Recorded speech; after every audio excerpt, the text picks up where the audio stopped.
You are born in Saginaw, Michigan, September 26, 1981. But your legend, that begins in Compton. Not country clubs, not manicured lawns, not soft applause from the bleachers. Just cracked courts, chain link fences, and gunshots in the distance. You're 4 years old when your father hands you a racket. You don't question it, you swing. Your sister, Venus, is already a comet in motion. But you? You're a storm still forming. You train under the California sun. While other kids watch cartoons, you're running suicide drills. While other girls play hopscotch, you're practicing footwork on asphalt. Your father, Richard Williams, a man with no tennis pedigree, builds your game from scratch. He reads books, studies tape, writes 78-page plans before you're even born. He tells everyone, "My daughters will be the best in the world." People laugh. But he isn't joking. By age 9, you're already a menace on the court. Precision, power. You don't hit like a girl. You hit like a sledgehammer. Still, Venus rises first. She turns pro. The spotlight tilts her way. And you wait, patient, focused, sharp as a blade. Because you know your time is coming. Late 90s. Venus is climbing, winning, grabbing headlines. You sit in her shadow, smiling, watching. But inside, you're sharpening your sword. 1999 US Open. You're just 17. You show up with beads in your hair, fire in your soul, and a serve that could break ribs.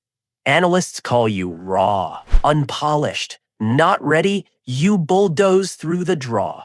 You beat Monica Seal, then Lindsay Davenport. And in the final, you take down Martina Hingis, world number 1. Your first Grand Slam. At 17, the youngest champion in New York in decades. You cry.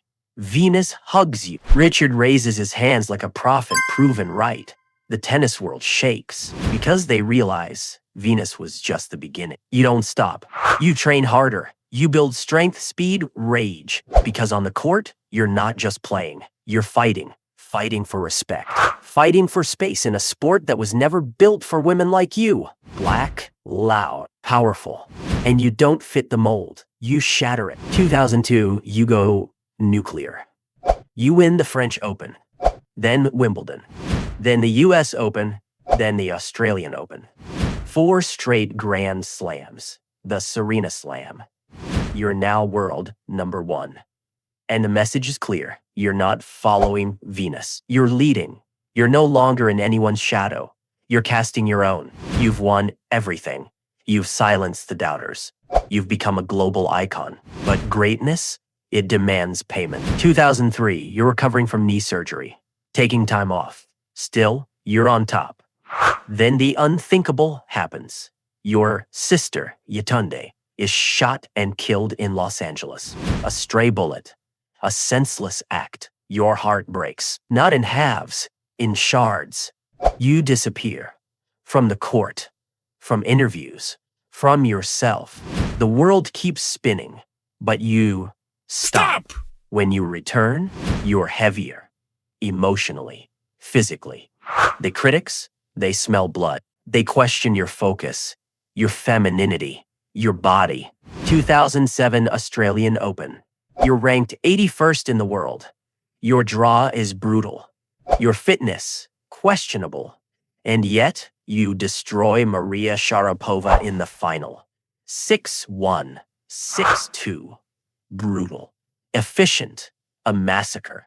And you say nothing. Because the win says it all. Over the years, you come back. Again and again. You reclaim number 1. Win more slams. But the injuries get worse. The recovery longer. The spotlight heavier. You win. You bleed. You rot. You keep climbing even when the mountain starts pushing back. 2017, you win the Australian Open. Your 23rd Grand Slam. 1 short of Margaret Court's all-time record. You dominate. Serve. Smash. Roar. No one, not even your fiercest rivals, can touch you. And then you drop the bombshell. You were pregnant 8 weeks while winning a slam. The world gasps. You made history while carrying life. September 1st, 2017. You give birth to Alexis Olympia, but it's not easy. You suffer a pulmonary embolism. Your body breaks. You almost die. You spend weeks in bed, barely able to move, fighting for breath, for strength, for a moment of peace.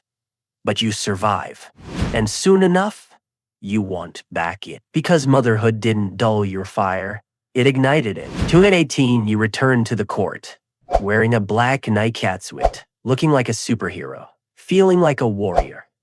The French Open bans the suit. Too bold, they say. Too inappropriate. You respond with grace and power. You make final. You fight for every point.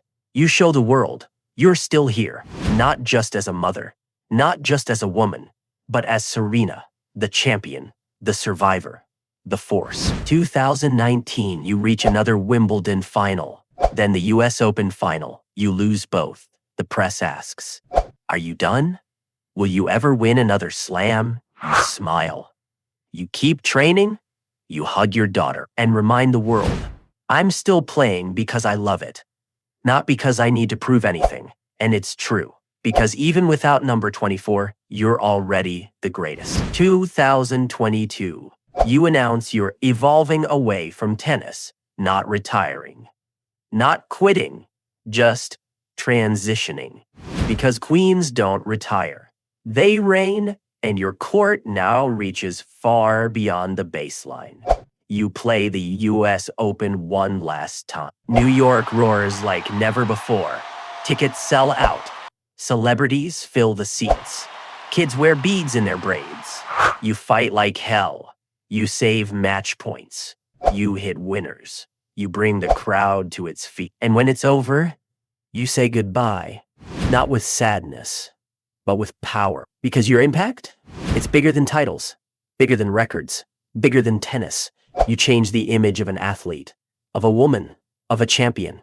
You made strength beautiful. You made muscle glorious. You made motherhood and dominance exist in the same breath. You stood for equality, for Black girls with fire in their hearts and gold in their blood. You fought for fair pay, better treatment, and space in rooms that never welcomed you. You did it in beads. You did it in tutus. You did it bleeding, limping, screaming, and you never apologized for your brilliance. Not once. Now, you build empires, you raise your daughters, you invest in women, you inspire millions. You're not just the GOAT, you're the blueprint. So, was it worth it?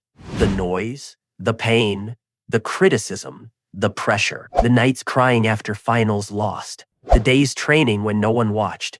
You look in the mirror, not as Serena the athlete, not even Serena the icon, but Serena the woman, and you smile. Because you didn't just win grand slams. You redefined what a woman could be. This was your life as Serena Williams. You came from Compton. You conquered Wimbledon. You birthed life and greatness. You wore power like a crown and showed the world. This is what greatness looks